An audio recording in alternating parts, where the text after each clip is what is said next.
Women's rights were already violated offline in our homes and in other places, and that we have taken the same culture and the same attitude online. Only things that we used to do offline were virtually transported them online, and that there is a lot of harassment of women online.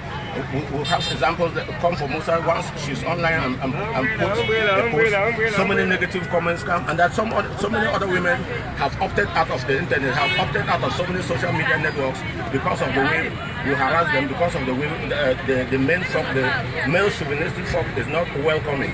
And that is why most of the time you see women withdraw to creating their own specific groups to function without any harassment and without. And so part of the purpose for this press conference is to enable the media and the entire community and the civil society know that we need to mainstream women into the internet. We need internet governance is supposed to be part. Women are supposed to constitute part of the architecture of the internet or the internet community. And that in raising awareness on women's issues and making them mainstream will contribute to democracy, will contribute to freedom of expression, because the freedom of expression of most women online and girls is jeopardized. For example, we see nude pictures that are presented of women without their consent, and they're circulating online every other day without anybody asking a question. Why is it that is she treated like a human being? I will take the recent case of a girl who was raped in town here.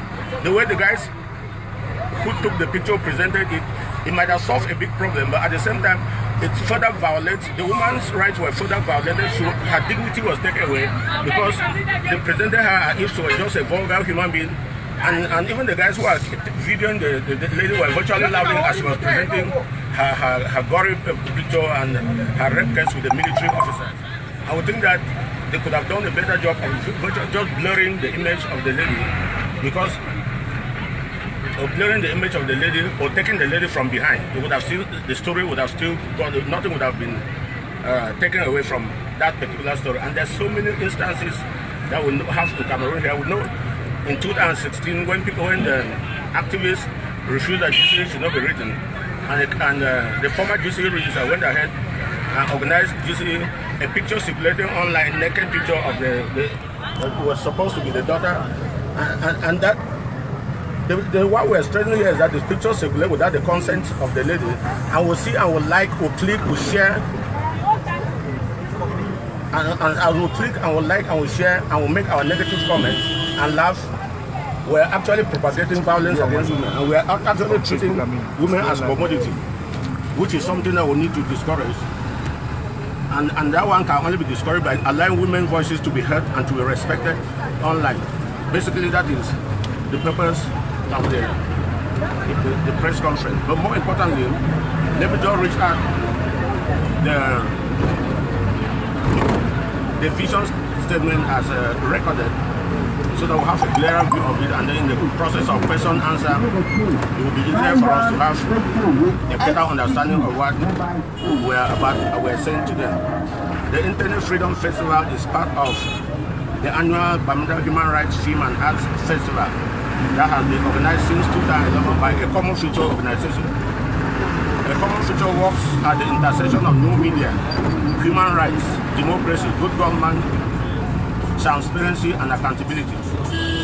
As part of activities to make internet freedom, internet rights, human rights, a Common Future since initiated the organization of Cameroon's own version of the Internet Freedom Festival. The Internet Freedom Festival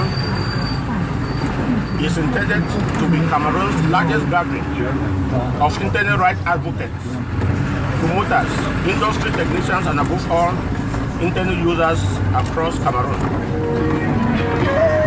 This year's Internet Freedom Festival is programmed to run from July to August 2018 for the first segment, and until December 2018 for the next. The theme for this year's Internet Freedom Festival is curbing violence against women online. Curbing violence against women online. Through this, we intend to encourage and increase the active participation of women and girls online without harassment. The project seeks to promote a feminist internet where women's voices are not only heard but respected. Internet Freedom Festival is an innovative and practical way of challenging women's exclusion from online spaces and bolsters women's right to freedom of expression. Internet Freedom Festival for this year is an advocacy work for a safe internet, while at the same time raising awareness of digital security and censorship issues.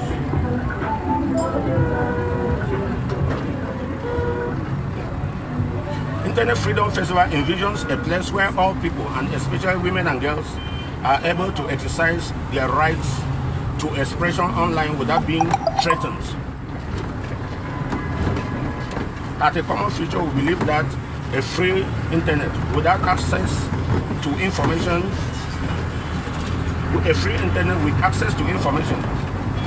and impeccable privacy policies can encourage such a healthy and productive environment that would actually help not only women but Cameroonians at large.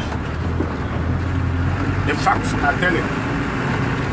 Women online make up only 20 to 25% of the online community.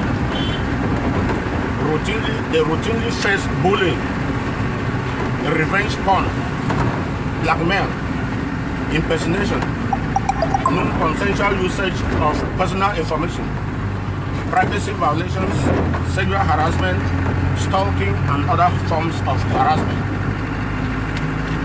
Women who are threatened and treated shabbily online simply react by withdrawing from online spaces.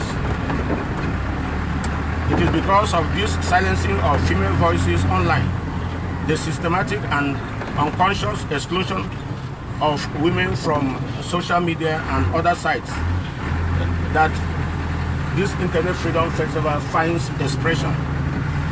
The exclusion of women from public spaces and public life generally in Cameroon is a significant threat to the freedom of expression. Beyond the theme of reducing online harassment and violence against women, the Internet Freedom Festival addresses global issues of internet access and relevant contents online.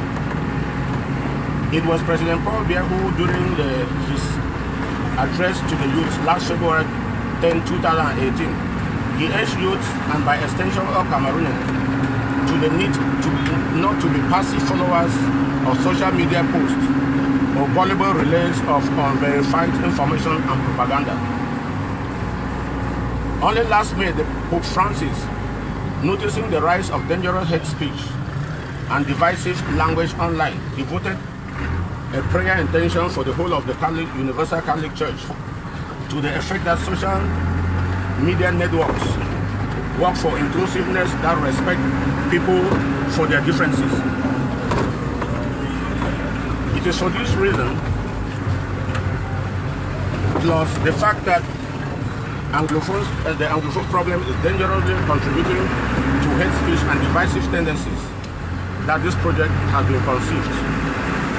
Practically, Internet Freedom Festival is, as we propose, using film projections on interurban buses to articulate its content.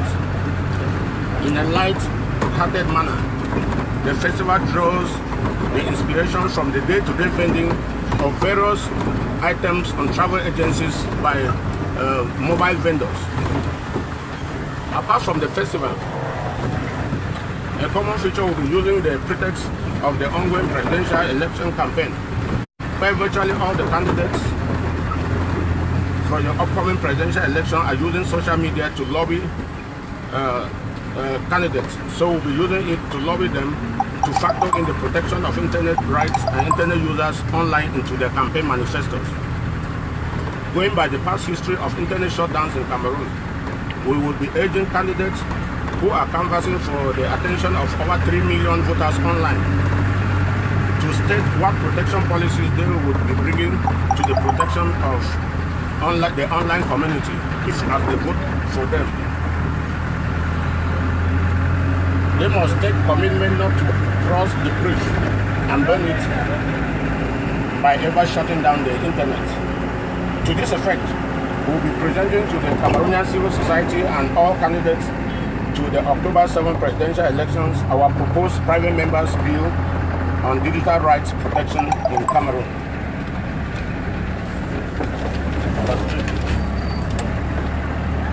The media will have a big role to play in forcing all candidates to the upcoming presidential elections to factor the sponsorship of a digital rights bill for Cameroon internet users, given that the internet provides unprecedented opportunities for the realization of the human potential.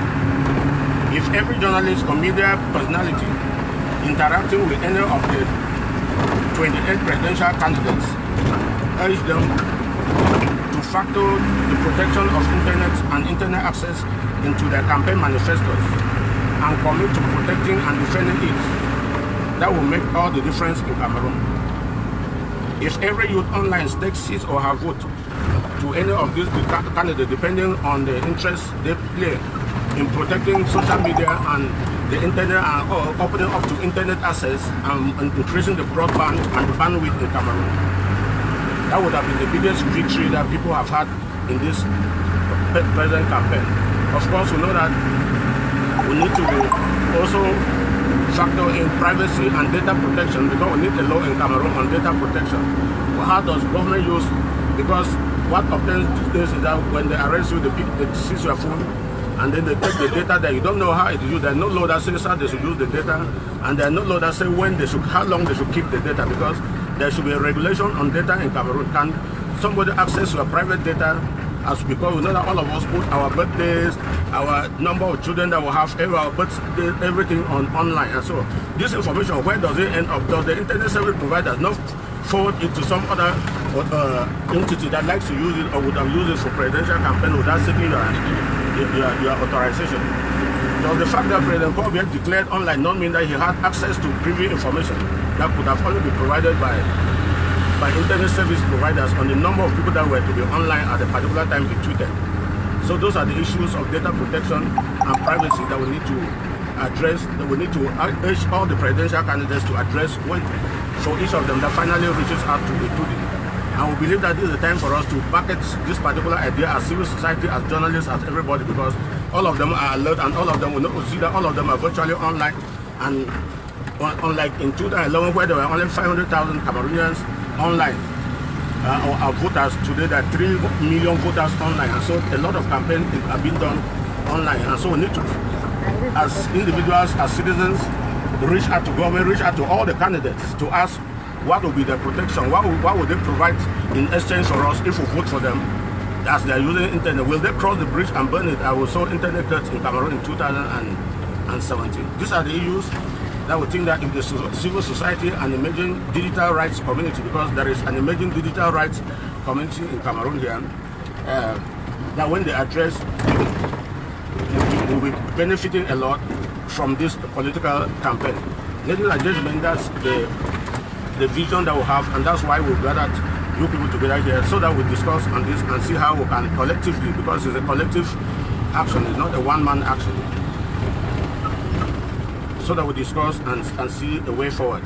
But before we go ahead, I wanted to use one of us just for him to present to us the benefits of internet, because one of the things we want people to understand, the public to understand, is that internet should not be reduced only to social media or posting gory images. They kill a uniform officer, they cut the image, and we're circulating online and celebrating, and people are actually popping champagne as if it's a good thing, when there's so many things that we can do with social media that will benefit our lives, improve sexual and reproductive health, market information and all those kind of things, and more importantly, even our personal health.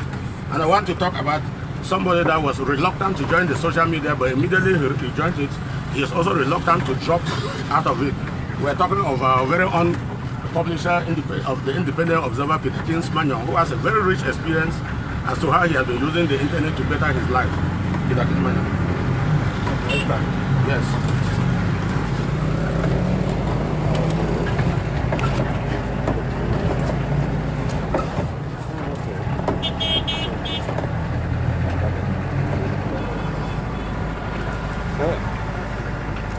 Good afternoon, ladies and gentlemen.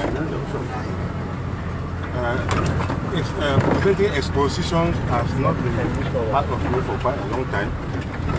I mean, you know that I'm not being a teacher. I've not really been good at addressing the public on matter issues. However, just to tell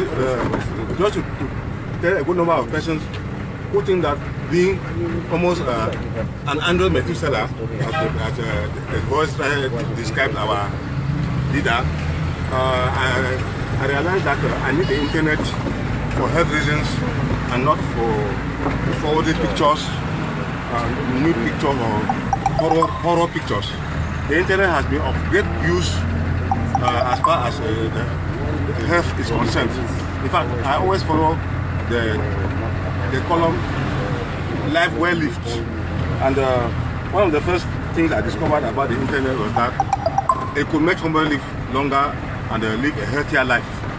For instance, it was through the internet that I realized that I drink 1.5 liters of cool water in the morning. At a certain age, you drink warm water. The internet had taught me that if warm water did not hurt you when you were young, it will hurt. I mean, if cold water did not hurt you when you were young, it will hurt you when you are getting older. And when we talk about being older, I mean from the age of 40, it will be a good idea to drink warm water. Probably drinking cold water, but I don't know how to say whether it's 40 or less. But I think that particularly in the morning, a lot of it is not the best. At least drinking with lemon has been an experience I've had, and it has had a very positive effect on me. Thanks to the internet, it's not that the internet taught me, but the internet has helped me to intensify the consumption of fruits and vegetables. You know very well that a lot of beef is not good at a certain age. Not only because of gout and other complications, but simply that as you're getting older, you need more energy, you need more fiber, and fruits and vegetables can give these ones to you. In fact, I had never known what cucumber was until recent, and every morning I think a cucumber, it is very useful. In fact, social media made me understand that cucumber helps to regulate your blood sugar for those of us who are diabetic, and also your blood pressure for those of us who are hypertensive. And so it may not be very comfortable eating some of those things, because what normally cures is not helps you is not what you enjoy most. When I tell my children that I'm going back to the days of Adam and Eve, they're laughing at me. But the reality is that even the story of Methuselah who lived for 969 years is actually the story of someone who lived on vegetables, on fruits. I don't think if we were eating meat, we would have lived for that length of time. We don't want to question the veracity of living for 969 years. And I also realized that the internet has taught me what many people had either misdirected me on. Sexual activity. Some people think that the more active you are sexually, the better. But I am telling you categorically that thanks to the internet, I realized that it is not the best thing to do at a certain age. Excess of it. In fact, the doctor told me that each time you engage in it or you ejaculate, you lose 15 kilograms of zinc. I mean 15 grams of zinc. I don't know exactly what that means, but I just want to say that here that excess of anything is very bad. And I also want to share this experience with you that sleep, those who suffer from insomnia. I realized, for example, that celery, it enables me to sleep better. I know that a good number of us who get up usually at 4 o'clock, 5 o'clock, maybe to participate in radio programs, their system is adapted to it. But if you want to sleep well, there are certain things that you consume before you go to bed, and things that you don't consume before you go to bed. It was thanks to social media that I knew that it's good to eat 3 hours, that you don't eat and go to bed immediately. You eat and stay up for at least 3 hours before you go to bed. I will not continue. I don't think I spend all the time. I just want to say here that social media has taught me that exercise. Many of us don't do exercises. We consume a lot of sugar, we consume a lot of oils, and we don't give ourselves the opportunity to send out most of this through exercise. You may not necessarily have to go to Bakopita or do a vigorous exercise. I've heard of some people who have died because of physical exercise. I don't want to know to say whether the exercises are those indoor or outdoor, but the truth is that exercise is necessary, but not so much of it at a certain age. And that just a walk for 30 minutes or 45 minutes 3 times a week can be very good for a good number of us. And of course, apart from what we eat, the kind of oil that will rub it, in fact, your looks. There are some people you find who are 70 years and above, but you look at them, they look 40.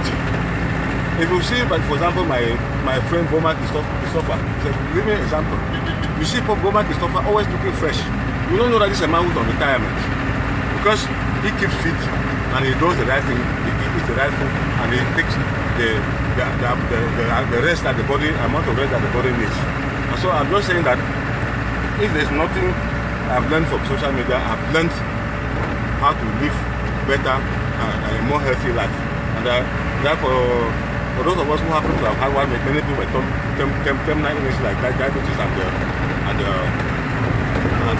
high blood, you can prevent some of these things by following social media, life well lived, and you will surprised that you will eventually, though you are going to die someday, but you will not go through the pain that many other people go through when they neglect some of these things. Thank you very much. I just thought I should share this good of experience.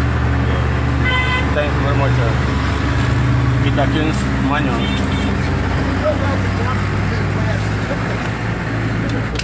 You should clap for this. Because somebody has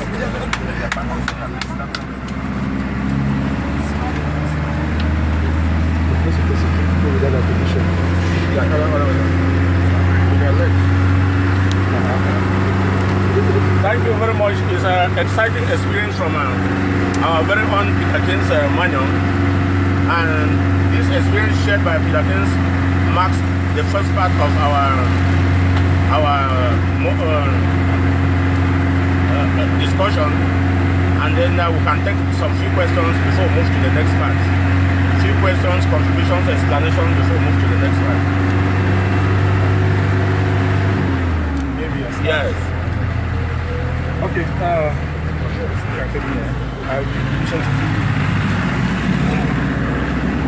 All right. My name is Abomba Fozo. You're coming online. The first question I'd like to find out from you is this vision casting. What is the choice of your itinerary? Why is particular places? Does it have any significance in case of this vision casting? And what laws are there? You have talked about a lot of peace on the internet. Have you been able to find out laws in Cameroon that maybe punish perpetrators of such acts? We are interested in that. Okay, thank you. Vision casting is just a way of explaining a vision. It has nothing to do with the itinerary. The program itself has an itinerary, but this particular event of today is vision casting. We're just trying to explain to media personalities who relay information what we are going to do throughout the month of July and August. And as I've said, it's a mobile press conference, and we're benefiting because for years I've been traveling to Bamenda. You know, Bamenda is the hub. All the agencies take off from Bamenda to Douala, Yaoundé, Kumba, Bausam, and all that. So I discovered that each time I'm traveling, I see a lot of guys doing a lot of marketing. They can even cut just a leaf and they market to passengers on board with the very scintillating ideas and good storytelling around it, and people buy. So I said, why can't I incorporate it into a much more productive activity? Because we intend to use those same guys in the course of the programs, so that instead of them saying that this is a pawpaw leaf, when they tell you that pawpaw leaves they can treat it, you don't need to go and Google on your own and see what pawpaw leaves are capable of treating, or what the Africa Panacea is capable of treating. So we're using Bamenda being the hub. The program touches the towns of Oya, Limbe, Kumba, Bausam, and Yaoundé. And in each of the days of the festival, 3 persons join a bus and travel with the bus to the destination that they've chosen, and then do virtually the same lecture as I've done, but in a much more lighter mode. It's more of a practical way of reaching out to people, not a lot of literature, in such an exciting way, in the same way that these guys who are selling African, Panacea, and the rest market their own products.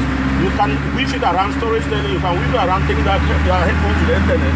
And in the process, after 1 or 2 hours of lecture, you can get down to personal discussion with people, put the questions and answers, almost like a helpline, because there will be like a help desk where you answer personal questions from all those people. And so, a team that lives here and goes to Douala will spend the night, and then the next day it comes back with in a different bus. Another team leaves for Yaoundé, spend the night and come back in a different bus. Another one for Yaoundé. And so we're still recruiting from those who are already digital advocates online that have already known a little bit about internet, how to manipulate the internet and the advantages that internet has. And more importantly, people who are interested in promoting women's rights online. About the laws, because you have asked about the laws that guide in 2014 to 2010, the bill was passed in Parliament that protects false propaganda online. The 2010 bill that the Minister of Communication, UN Points, the Minister of Post and Telecommunication. Only that there's a law in Cameroon that punishes specific individuals. When you are wayward online, the law punishes you with a prison sentence of between 6 months to 1 year, and with a fine attached. So there is no law in Cameroon that fine of 1 million. There is no law in Cameroon that gives the government the power to suspend or shut down internet. Otherwise, the international legislation that already protects the internet, the African Union has already commissioned a law. The UN itself has a law on the protection of the internet, and so no government and the African Declaration on Internet Freedom of Principles already states that no government has the right to shut down internet, so be it on national security or on public order. You can identify the individuals who are propagating it and you punish them by the laws of the land. But you don't deprive the population or part of the population for linguistic reasons or for whatever reasons, because you cannot use any of those justifications. So at the international level, we are protected. We just want the government to domesticate it, because it needs an act of parliament needs to be passed to make sure that we are protected. Because in as much as it's still at the level of the international law, it means that you cannot take government to court and get reparation. Yeah. Once you find out, what do you do to a person who spends his time forwarding those type of messages that are or pictures, those gory pictures and such messages, and the reaction you get is rather that which can, make you get so upset. So how do you handle the situation of that level? First, sensitization and education, because it's also because of ignorance. Before I got interested in this thing, I never knew that we don't need to do those things. Once you are open to be educated and to learn, you begin to know the dangers of those things, and then you yourself, you start. And then it is also that if we will do a better job of not sharing and not liking those things, because when we like and we share, because people go online, they see anything they just like. When we like and share, it continues to go on and on and on and on. So on our part, we need to detect what is wrong and what is right. Only that our screen is not available, but we'll show you when we settle down. We would have shown you what the international Amnesty International is already doing, because there is a way Amnesty International is doing a survey on how we can detect hate speech and sexual harassment online, and it's a very exciting thing that every each of us need to know, so that we discourage those people. If we send them a mail, that is not good, because that's why we're building up an online community in Cameroon, so that when we signal the online community, if they pounce on that particular person, he himself will desist from it. Because it should not be a one-man thing. Yes. Well, my question is almost in line with what you just said. And we are celebrating this festival, which is to propagate internet freedom, respect of rights, in order to limit the excesses which spreads violence related to women, young girls, and other things. But then, it was seem as if you are doing it with the assumption that everybody is an internet user. So I don't know if there is a package, a part of this program that has to do with the grip, even if the journalists, with what the internet is all about. Most of us might be familiar with the basics, but the internet is an embodiment of a lot of accounts. So social media, the Facebook, but I'm sure what we are mostly used to, you see WhatsApp and Facebook. Many of them don't know what the Twitter is all about, what the other accounts are all about, and we have majority of them. And these are spaces that are being used by people that don't even know how to use them, to blackmail, to harass, to do all these things we are talking about. Is there any package in this program that has to do with equipping the journalists, training on how to? Not in this program, but in the organization. Virtually, we have refocused our team, our activities in a common future to internet rights education and sanitization. So a chain of workshops and seminars will be coming up in the course of the year and even next year, and for the rest of the time that people still need. But this is the starting point. There will be specific workshops on journalists, on even safety and privacy online, because we need to be safe both online and offline. And those are other issues that we need to be addressing, and privacy and how to protect human data. We need to work on all those things. But this is just the beginning. Yes, Betty.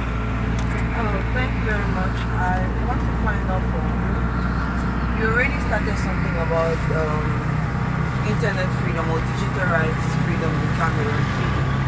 When we were in Douala for one of the workshops, it came up. We googled it and we found that you were one of those people who did that. And now I want to find out how the media can assist you, because somewhere along the line you talked about we should talk to any of the 28 candidates.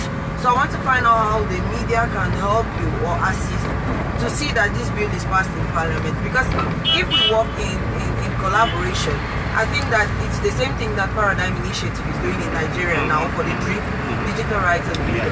Yes. So if we work in synergy, once as we are pressing here, they are pressing in Nigeria.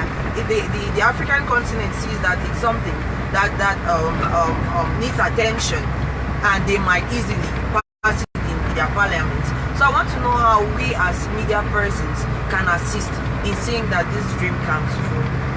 Thank you very much. I want to first do that Premier is already a member of the digital rights community in Cameroon in terms of the interest that she has already been having. They have attended seminars in Yaoundé and Douala, and such issues just came up and you drew my attention to it.